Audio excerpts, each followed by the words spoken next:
Tabarakalladzi biyadihil mulku wa huwa ala kulli syai'in qadir. Beriman kepada hari kiamat ini manfaatnya banyak sekali teman-teman sekalian. Di antaranya adalah beriman kepada Allah, mendapatkan pahala, menyempurnakan iman karena rukun iman. Yang kedua, dia akan menenteramkan hati seseorang di dunia ini. Ya, tidak ada orang yang tertimpa musibah, lalu dia ingat akan terjadi kiamat. Misalnya dia ditipu orang, dia kena penyakit kronis. Tapi kalau dia ingat akhirat, ternyata di sana ada kehidupan abadi. Karena orang dibangkitkan nanti hari kiamat, nggak ada lagi teman-teman orang tua, anak-anak, nggak ada lagi. Dia dibangkitkan dalam kondisi semuanya dewasa. Kata Nabi SAW, seluruh orang dibangkitkan pada hari kiamat dengan gambar poster Adam. Ya, 60 siku ke langit. Semuanya ahli surga, ahli neraka. Tapi ahli neraka pada saat dimasukkan nanti ada yang lebih membesar tubuhnya untuk menambah siksaan bagi mereka. Ya, teman-teman bisa ikutin di kajian kita di sore hari sebentar hari Senin. Dan beberapa kajian sebelumnya tentang masalah neraka. Sudah kita bahas panjang lebar masalah itu ya. Tapi ahli surga mereka akan setinggi Nabi Adam AS, tidak bertambah ya, dari itu. Dan umur mereka 33 tahun. Gak lebih sehari, gak kurang sehari. Sampai dalam hadis yang lain kata Nabi SAW, tidak ada orang yang meninggal bayi ataupun sudah sangat tua. Bayi mungkin baru 2-3 hari umurnya meninggal. Atau orang sudah sangat tua 100 tahun, 150 tahun, 200 tahun umurnya meninggal dunia. Kecuali akan dibangkitkan 33 tahun.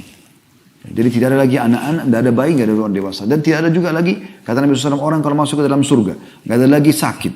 Ya. Tidak ada beringus, tidak ada meludah. Kata Nabi SAW, tidak ada buang air besar, tidak ada buang air kecil. Orang di surga tidak akan rusak pakaiannya, tidak akan habis masa mudanya. Tidak ada WC di surga itu.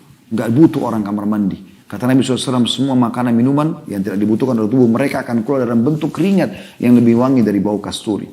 Semua kehidupan yang berbeda. Ya, abadi selamanya. Dan kita sedang menuju ke sana. Allah Subhanahu wa Ta'ala menciptakan kedua orang tua kita yang mulia, Adam dan Hawa alaihi wassalatu wassalam, itu untuk di surga. Kemudian mereka diturunkan untuk bertugas di dunia, kemudian kembali lagi ke surga. Kita ini adalah anak-anak surga, harusnya kita kembali ke surga. Tapi Allah SWT berikan syarat, harus patuh kepada Allah. Siapa yang membangkang selama di dunia, yang Allah berikan umur yang terbatas, maka dia akan masuk ke neraka dan Allah sudah gambarkan neraka. Apa kata Nabi Muhammad SAW dalam hadis sahih? Tidak ada sesuatu yang kalian butuhkan untuk masuk ke dalam surga dan selamat dari neraka kecuali sudah dijelaskan kepada kalian. Jadi jelas. Kata Nabi SAW juga, kalian semua akan masuk surga kecuali orang yang aba, menolak. Kata para sahabat, ya Rasulullah, siapa yang nolak itu ya Rasulullah? Kata Nabi SAW, man ata'ani dakhala al-jannah. Siapa yang patuh kepada aku akan masuk surga. Wa man asani dakhala an-nar. Siapa yang durhaka maka akan masuk dalam api neraka. Ya. Jadi kiamat ini teman-teman sesuatu yang pasti datang. Harus kita punya persiapan. Pernah ada sahabat bertanya dalam hadis Bukhari Muslim, ya Rasulullah, siapakah orang mukmin yang paling cerdas? Kata Nabi SAW, orang yang paling banyak mengingat kematian akhirat dan punya persiapan yang cukup untuk itu. Itu orang mukmin yang paling cerdas. Ya. Jadi orang yang luar biasa adalah orang yang punya tahu itu. Tetap di dunia dia berpakai pakaian yang bagus, dia punya kendaraan yang bagus, dia cari rezeki yang halal, rumah yang bagus, dia biaya keluarganya maksimal. Tapi dia tidak, semua itu dibawa untuk menuju ke akhirat sana. Bagaimana para salafus salih, mereka pada saat bersedekah, lalu kemudian mereka dibawa sedekahnya itu oleh orang-orang miskin. Mereka tersenyum gembira sambil berkata kepada orang di sekitarnya, lihatlah orang-orang ini membawa amal-amal kami, ketimbangan amal kami pada hari kiamat tanpa diupah sedikit pun.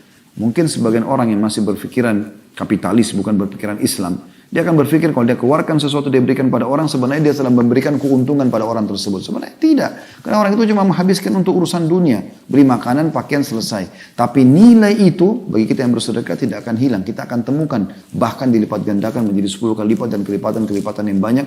Tergantung daripada kadar keikhlasan seseorang. Jadi orang beriman tahu. Beriman tentang akhirat ini akan membawa orang lebih tenang melalui dunia. Semua masalah akan jadi kecil. Semua juga nikmat akan kita limpahkan dan kita habiskan sebagai tanda syukur kepada Allah yang juga akan kita harapkan membawa ke akhirat sana.